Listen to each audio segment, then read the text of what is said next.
نماز غوثیہ خود حضرت نے تعلیم فرمائی ہے، بس یہ سن لو، کل کا دن ہے، ویسے تو آپ روز پڑھ سکتے ہو، لیکن یہ غوث پاک نے ایک نماز سکھائی ہے، پڑھنی اللہ کے لیے، پڑھنی طریقہ غوث پاک کا۔ فرمایا جو کسی کو جائز حاجت ہو، کسی کی مراد ہو، وہ 2 نفل پڑھے نماز حاجت، اس کا نام ہے نماز غوثیہ، 2 رکعت، ہر رکعت میں سورہ فاتحہ کے بعد 11 مرتبہ سورہ اخلاص قل هو اللہ۔ کتنی مرتبہ؟ 2 رکعتیں پڑھنی ہیں، وہی طریقہ نماز کا، صرف 11 مرتبہ قل هو اللہ شریف۔ جب 2 رکعتیں ہو جائیں تو پھر 11 مرتبہ درود شریف پڑھیں۔ کتنی مرتبہ؟ اور بغداد کی طرف 11 قدم چلے، قبلے کے دائیں طرف بغداد، جہاں بھی گھر میں کہیں نماز پڑھو گے بالکل دائیں طرف، سیدھا آپ کا منہ مکے کی طرف، تھوڑا سا ترچھا کریں گے تو مدینے کی طرف، پورا دائیں طرف جائیں گے تو سمت بھی بتا دی آپ کو۔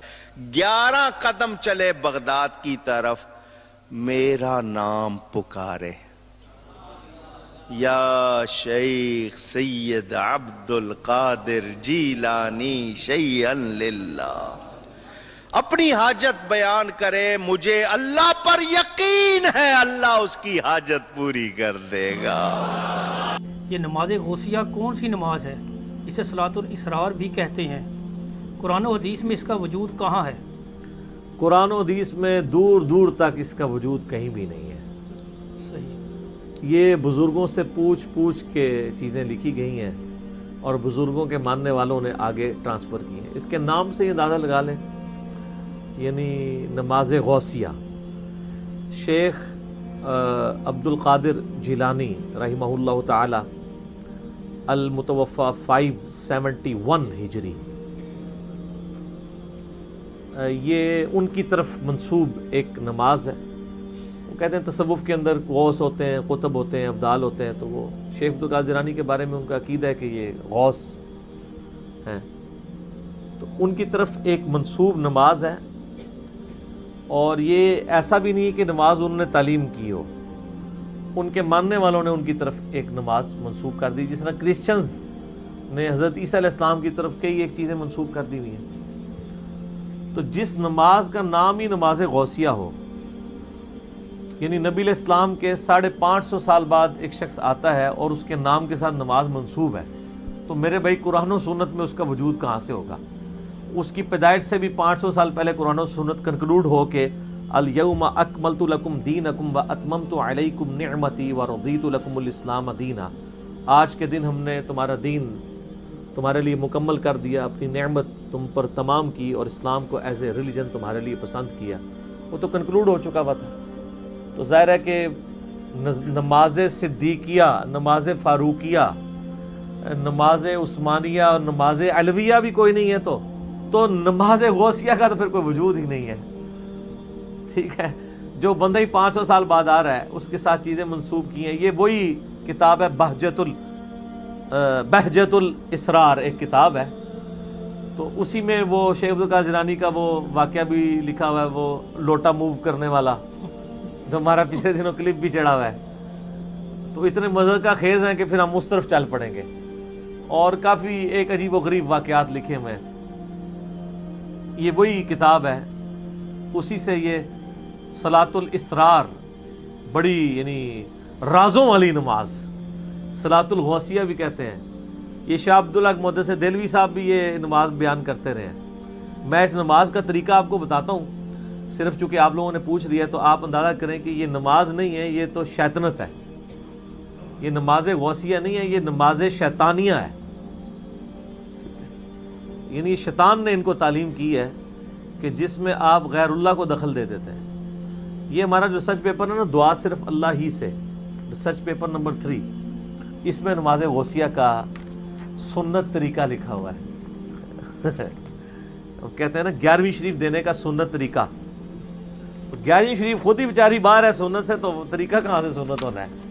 ٹھیک ہے نا. وہ پھر لکھا ہوتا ہے مزارات پہ حاضری کا سنت طریقہ.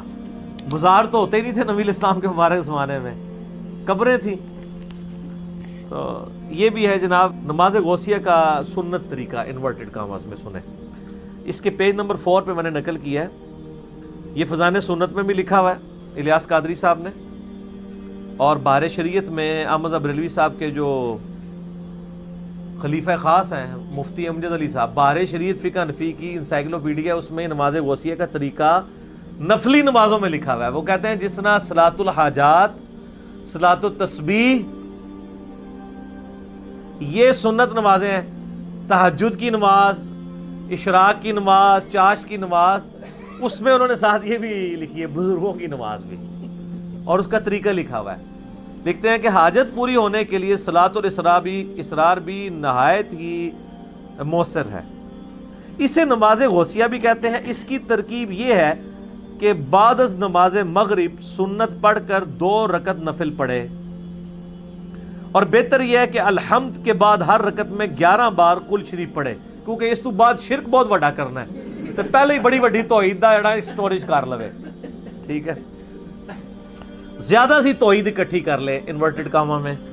11 بار قل ہو اللہ احد پڑھے، سلام کے بعد اللہ کی حمد اور ثنا کرے، پھر نبی صلی اللہ علیہ وآلہ وسلم پر 11 بار درود و سلام عرض کرے، پھر عراق کی جانب 11 قدم چلے.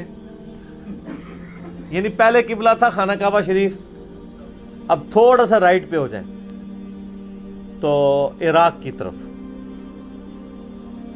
11 قدم چلنے ہیں جی، کم زیادہ نہیں. تو اس کے مطلب یہ ہے کہ یہ نماز غوثیہ پڑھنے کے لیے آپ کو یہ چیک کرنا پڑے گا کہ آپ نے یہ 11ویں یا 12ویں صف میں جا کے پڑھنی ہے. پہلی صف میں تو پڑھ نہیں سکتے، کیونکہ آپ پھر عراق کی جانب تو قدم نہیں کر سکتے، کیونکہ عراق جو ہے وہ پاکستان، انڈیا، بنگلہ دیش سے کوئی 90 ڈگری پہ تو نہیں ہے خانہ کعبہ شریف کے. خانہ کعبہ شریف یوں ہے تو تھوڑا سا رائٹ کی طرف ٹلٹ کریں تو عراق آ جاتا ہے، 5 ڈگری تقریباً. ہاں اتنا ہی آلموسٹ. تو اس کا مطلب ہے کہ آپ کو اب 11 قدم چلنے ہیں تو سامنے کم سے کم 8-10 صفحے تو چاہیے، چھوٹے چھوٹے قدم بھی اگر چلائیں تو آپ کو، یعنی اس پہ ویسے اس کو ان کا طریقہ لکھنا چاہیے کہ مسجد کی 12ویں صف میں ادا کریں، یہ بھی ہونا چاہیے. دیکھو اسی تو پڑھ لکھے بندے ہیں نا، تو اسی تو اور چیزاں بھی دیکھا گے نا. ایک بندہ نیت کر بیٹھے جی تو سلام پڑھے کہ اوہ ہوں 11 قدم کے لیے چلا، پھر انہوں پیچھے جا کے نہیں. تو اس میں میرے خیال ہے ہم بزرگوں کے ماننے والوں کو مشورہ کریں گے کہ یہ غوثیہ، نماز غوثیہ کا طریقہ آپ کے بزرگوں سے تھوڑا سا اس میں کمزوری رہ گئی. اس کی نماز غوثیہ کی سنتیں اور آداب میں ایک ادب اور ایڈ کر لیں کہ مسجد، ایسی مسجد میں جائیں جس کی کم از کم 11-12 صفحے ہوں، اس کی آخری صف میں. پھر سترہ بھی سامنے رکھنا پڑے گا، کیونکہ کوئی سامنے سے گزر نہ جائے. سترہ سامنے رکھیں یا کسی ستون کے پیچھے آپ پڑھیں، حسین میں پڑھ لیں. پھر عراق کی جانب 11 قدم چلیں اور ہر قدم پر پڑھیں. نعوذ باللہ. اب پڑھنا کیا آپ، یعنی یہ شرکی الفاظ دیکھیں. وہ کہتے ہیں 11 قدم چلیں اور ہر قدم پر کہے یا غوث الثقلین، اے جنوں اور انسانوں کے فریاد رس، یا کریم الطرفین، اور اے ماں اور باپ دونوں کی طرف سے عالی شان والے، یعنی حسن و حسینی تھے نا حضرت شیخ عبدالقادر جیلانی. اغثنی، میری مدد کیجئے، میری فریاد رسی کیجئے. ومددنی، اور میری مدد فرمائیے. فی قضاء حاجتی، اس حاجت کے پورا ہونے میں. یا قاضی الحاجات، اے حاجتوں کے پورا کرنے والے. لعنت اللہ علی الکاذبین ولا حول ولا قوة الا باللہ العلی العظیم. یہ سر یہ جو سلسلہ نقشبندیہ کے اندر جو ختم پڑھے جاتے ہیں نا، اور سلسلہ قادریہ کے اندر جو ختم پڑھے جاتے ہیں، ان میں وہ جو اللہ تعالیٰ کے لیے لفظ استعمال کرتے ہیں وہ یا قاضی الحاجات. ان کو یہ سمجھ نہیں آتی، ایک جگہ اللہ کے لیے استعمال کرتے ہیں، دوسری جگہ وہی الفاظ شیخ عبدالقادر جیلانی کے لیے. جو فوت ہو کے جا چکے ہیں ان کو پتہ بھی نہیں ہے. تو کہتے ہیں یہ آپ کریں تو وہ آپ کی مدد کو پہنچیں گے. اور اس طرح کی یہ باتیں لکھی ہوئی ہیں. اس پہ میں نے آیت نقل کی تھی، وہ سورہ الاحقاف کی آیت نمبر 5 اور 6. وَمَنْ أَضَلُّ مِمَّنْ يَدْعُو مِن دُونِ اللَّهِ، اس سے بڑھ کر گمراہ کون ہے جو اللہ کے علاوہ اور ہستیوں کو پکارے. من لا یستجیب لہ یوم القیامہ، جو قیامت تک اس کی بات نہیں سن سکتی، وہم عن دعائہم غافلون، بلکہ وہ تو ان کے پکارنے سے خود ہی غافل ہیں، وَإِذَا حُشِرَ النَّاسِ، اور جب قیامت والے دن لوگوں کو جمع کیا جائے گا، كَانُوا لَهُمْ أَعْدَاءً وَكَانُوا بِعِبَادَتِهِمْ كَافِرِينَ، تو وہ خود ہستیاں ہی ان کی دشمن بن جائیں گی اور وہ ان کی عبادت کا انکار کر دیں گی، یعنی اتنا ڈر جائیں گے، اللہ سانو نہیں نہ پکاریا، پتہ نہیں کیوں پکار دے رہے ہیں سر، اللہ کے سامنے کون کھڑا ہو سکتا ہے؟ تو اللہ کے علاوہ کسی کو آپ غائب میں مدد کے لیے دعا کے طور پہ نہیں پکار سکتے۔ یہ سچ پیپر پورا پڑھیں، ہمیں نبی علیہ السلام نے تعلیم جو کی ہے، یہ تو تھی نماز غوثیہ۔ اب آپ وظیفہ محمدیہ سن لیں صلی اللہ علیہ وآلہ وسلم، لا الہ الا انت سبحانک انی کنت من الظالمین، اور یا حی یا قیوم برحمتک استغیث، اور حسبنا اللہ ونعم الوکیل۔ یہ تین وظائف ہیں جو نبی علیہ السلام نے تعلیم فرمایا ہے۔ آیت کریمہ جو قرآن میں بھی آیا اور جامعہ ترمذی میں بھی ہے، اور یا حی یا قیوم برحمتک استغیث یہ جامعہ ترمذی میں بھی ہے، المستدرک للحاکم میں بھی ہے، حسبنا اللہ ونعم الوکیل یہ صحیح بخاری کے اندر موجود ہے، سورہ آل عمران میں بھی یہ الفاظ موجود ہیں۔